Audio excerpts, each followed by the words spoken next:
संभवी और श्रेयांश की शादी की 25वीं सालगिरह को लेकर उनके तीनों बच्चे खास उत्साहित हैं। तीनों ही गुपचुप तरीके से पार्टी की प्लानिंग कर रहे हैं। बड़ी बेटी भाव्या की मल्टीनेशनल कंपनी में जॉब लग चुकी है, अतः उस सारे कार्यक्रम की मुखिया है, क्योंकि रुपयों पैसों के मामले में अब मम्मी पापा का मुंह नहीं देखना है।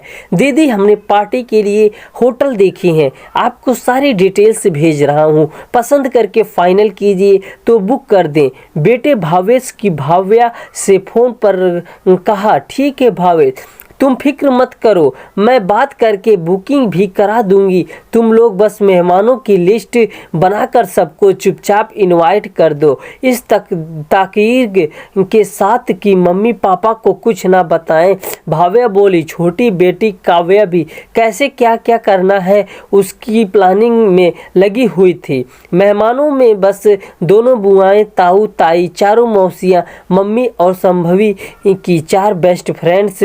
बड़ी बुआ से पापा की किसी बात पर नाराजगी हो गई थी, अतः उनके आने की संभावना कम लग रही थी। लेकिन बच्चों को सालगिरह की आड़ में दोनों के बीच की खाई को भी पटाना मुख्य काम था, क्योंकि तीनों ने पापा को अक्सर बेहद खास उदास देखा है। बुआ की याद में बुआ मुरादाबाद में रहती हैं, जो कि दिल्ली से ज़्यादा दूर नहीं है। एक दिन भावेश अपनी इंटर्नशिप का बहाना बनाकर मुरादाबाद चला गया। बुआ उसे गले लगाकर काफ़ी देर तक रोती रही। बुआ, आपको ज़रूर आना है, पापा आपको याद करके बहुत उदास हो जाते हैं। हम लोग भी आपको मिस करते हैं। आपको हम छोटे थे तब आप कितना प्यार करती थी हम तीनों को। भावेश भावुक होती हुई बोला। बुआ ने आने का वादा किया। सालगिरह के 2 दिन पहले जब मौसियाँ मामी बुआएं घर पहुंची तो संभवी और श्रेयांश भौचक्के रह गए। उन्हें तो कुछ पता ही नहीं था। बच्चों के नाश्ते खाने की सारी व्यवस्थाएं सोसाइटी के क्लब में कर रखी थी, अतः संभवी को कोई परेशानी नहीं हुई।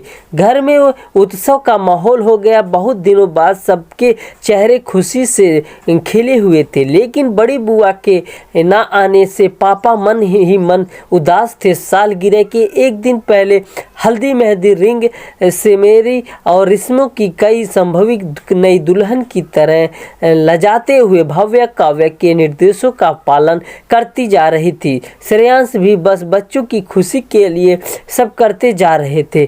बड़ी बहन को याद करके उनकी आंखों के कोर बार बार भीग जा रहे थे। बच्चे शांत थे, क्योंकि उन्हें पूरा विश्वास था कि बड़ी बुआ जरूर आएंगे। दूसरे दिन यानी सालगिरह वाले दिन सुबह 11 बजे सब होटल पहुंच गए। छोटी सी पूजा का आयोजन था। संभवी और श्रेयांश पूजा करने के लिए बैठे। पंडित जी ने कहा, दोनों यजमानों का गठबंधन उनकी बहन से कराया जाए। संभवी ने काव्या से छोटी बुआ को बुलाने को कहा, लेकिन प्लान के तहत छोटी बुआ कहीं व्यस्त हो गई, वहां नहीं थी, क्योंकि बड़ी बुआ आ चुकी थी। वो सब होटल के रूम में जल्दी जल्दी तैयार हो रही थी।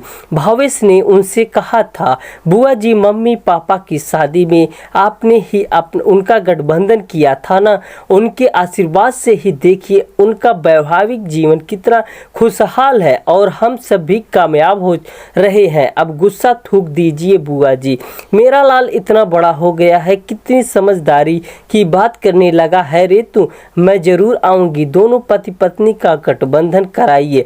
समय निकला जा रहा था। बहन ना हो तो बेटी से करा दीजिए। पंडित जी बोले, ऐसे कैसे बेटी से करा दे, सब जब बहन मौजूद है। बड़ी बुआ की आवाज़ गूंजी, श्रेयांश जी, जो अब तक आपने आप को रोके हुए थे। अपनी दीदी की आवाज़ सुन उनकी आंखों से आंसू की जलधारा बह निकली। उन्हें तो यकीन ही नहीं हो रहा था कि बड़ी जीजी सामने खड़ी हैं।